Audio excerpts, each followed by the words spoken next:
से राजा को भी चाहिए कि हमारी प्रजा सुखी जीवन व्यतीत करे, क्योंकि बने हैं आज हम राजा प्रजा के ही बनाने से। बढ़ा है मान राजा का प्रजा के ही बढ़ाने से। ये सुख, ये वैभव, ये संपत्ति सब प्रजा की दया से है। अगर प्रजा राजा से है तो राजा भी तो प्रजा से है। अस्तु, प्रजा के समाचार हमें सुनाए जाए। महाराज की जीवन की जय जयकार हो।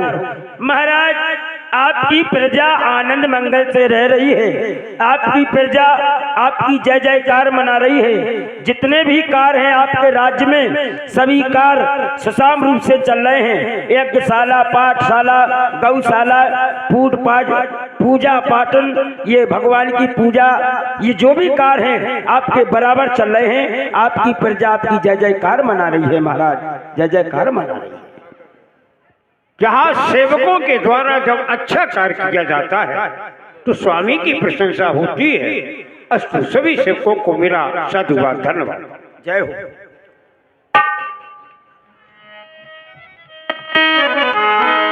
तो एक बार भूपति मन माही भई गलानी मोरे सुतनाई।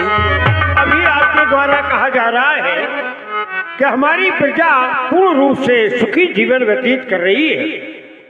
बड़ी अच्छी बात, लेकिन सत्यता अगर देखा जाए, बाहरी व्यक्ति आकर के देखेगा तो कहेगा हाँ प्रजा सुखी है, लेकिन उनके अंतरात्मा से अगर पूछा जाए तो अयोध्या की प्रजा पूर्ण रूप से दुखी है। दुख देने वाला कोई बाहरी नहीं है, दुख देने वाला मैं हूं, यानी राजा दशरथ।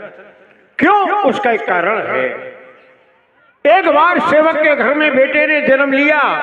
हर्षोल्लास के साथ छठी मनाई जा रही थी। मैं गया, मैंने देखा घर को दुल्हन की तरह सजाया गया है।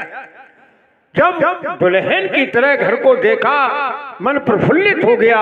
माताएं बहनें ढोलक बजाकर मंगलाचार कर रही हैं। हमारे सभी भाई बंधु, इष्ट मित्र सभी वहां पर आनंद ले रहे हैं, खुशियां ही खुशियां। जैसी मुझे देखा, सेवक ने अपने बेटे को मेरी गोदी में डाल दिया। कहा महाराज इसे आशीर्वाद प्रदान करें। मैंने बेटे का जैसी मुख निहारा, मन में विचार उठने लगा, आज हमारे घर में राजकुमार ने जन्म लिया होता तो आज हमारी महारानियां जो वर्षों से प्रतीक्षा कर रही हैं, आज वो भी बड़ी प्रसन्न होती। दास दासियां बड़े प्रसन्न होते, सभी खुशियां मना रहे होते। दुल्हन की तरह महलों को सजाया गया होता, बधाइयां बज रही होती। लेकिन जाने क्यों विधाता हमसे ऐसा रूठ गया जो आज तक हमें तुम एक राजकुमार न दे सका। जाने कौन सा अपराध ऐसा हो गया जिसका दंड हमें ये मिल रहा है। जाने कब मेरे नेत्रों से आंसू गिरने लगे। बच्चा रोने लगा। जब बच्चा रोने लगा, लोगों ने देखा कि महाराज रो रहे हैं, महाराज की गोदी में बच्चा रो रहा है। सभी लोग शांत होकर के खड़े हो गए। माता बहनों ने भी ढोलक बजाना बंद कर दिया, मंगलाचार बंद कर दिए। ध्यान भंग हुआ। मैंने बेटे को वापस दिया, चल दिया। उधर प्रजाजनों ने देखा कि महाराज बड़े दुखी होकर के गए हैं। कहने लगे आज के बाद अयोध्या में एक नियम होगा कि घर में बेटा जन्म लेगा लेकिन कोई जन्मोत्सव नहीं, अर्थात छठी नहीं मनाएगा। राजकुमार का जब महलों में जन्म होगा तभी खुशी मनाई जाएगी। तब से लेकर आज तक घर घर में बेटा जन्म लेता है लेकिन कोई खुशी नहीं मनाता। क्यों? कि इसलिए केवल कि मेरे महाराज रोएंगे। इतनी दुखी है हमारी प्रजा अपने महाराज के लिए, लेकिन महाराज ने आज तक एक राजकुमार न दिया। सब बेटे की खुशी से वंचित हैं। सहन करता रहा राजसेवक, विधाता की ओर देखता रहा, कभी न कभी तो कृपा होगी। लेकिन आज मेरा वो अपमान हुआ, ऐसा अपमान सहने की क्षमता मुझ में नहीं है। ऐसा अपमान जिससे अच्छा तो ये था कि मेरी मौत आ जाती तो अच्छा था। हाँ, तुम जानते हो हमारे मित्र देवराज इंद्र हैं। मैं उनके यहाँ गया, सिंहासन पर बैठ करके नृत्य गान का आनंद लिया। लौट करके सोचा चलो विचार विमर्श कर लें। आकर के देखा इंद्र के द्वारा गंगा जल से सिंहासन को धुलवाया जा रहा है।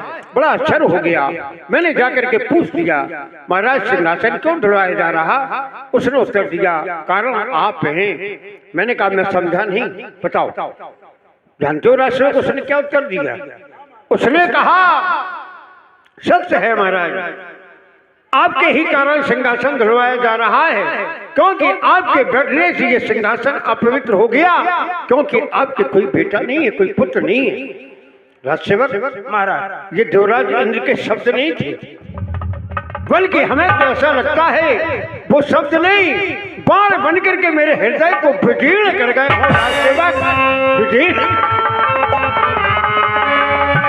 भाई गलानी मोरे सुतना। अगर उसी समय विधाता हमें मौत दे देता, हंस हंस करके स्वीकार कर लेता, लेकिन आज मेरी भुजाओं के बल से राज करने वाला देवराज इंद्र उंगली उठा करके कह रहा है कि दशरथ तू अभागा है, अभागा अभागा। तब मैंने जाना जिसके पुत्र नहीं होता कितना बड़ा अपमान सहन करना पड़ता है। अरे ब्रह्ममुहूर्त वेला में सभी मेरा दर्शन करने के लिए आते हैं, दर्शन करने के बाद सर झुका करके जाते हैं, तो मैं समझता था मेरे सम्मान में सर झुकाया जा रहा है, लेकिन आज मैंने जाना कि जिसके पुत्र नहीं होता इसका प्रातः मुंह देख लिया जाए तो दिन दुख ही दुख में व्यतीत होता है।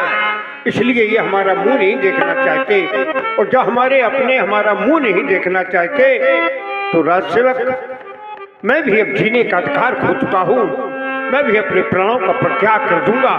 कुछ समझ में नहीं आ रहा क्या करूंगा। महाराज की जीवन की जय जयकार। महाराज आप इतने दुखी ना हो, चले गुरु दरबार, ये दुख भरी कहानी गुरु को सुनाई जाए। महाराज दुखी ना हुआ। सत्य है बात तुम्हारी, गुरुदेव के दरबार ही एक ऐसा दरबार है जहाँ पर सभी समस्याओं का निदान है। लेकिन राजसेवक महाराज मैं तो केवल इतना कहना चाहता हूँ कि मेरी जिंदगी के भाग आज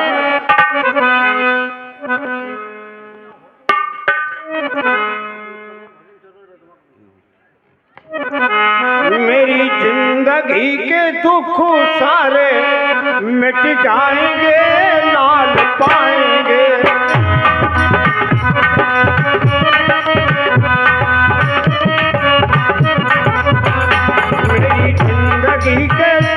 मेरी जिंदगी के दुख सारे, मेरी जिंदगी के दुख सारे मिट जाएंगे, लाल पाएंगे।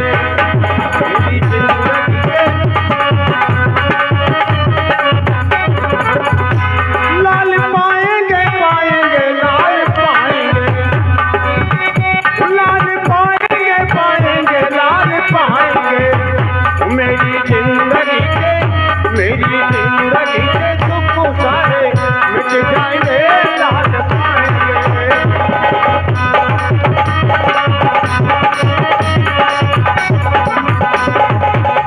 बहुत तक जब तक यज्ञ कियो और कीन्यो सरयू स्नान, लेकिन फल हमको ना मिलो, पाई नहीं सकता।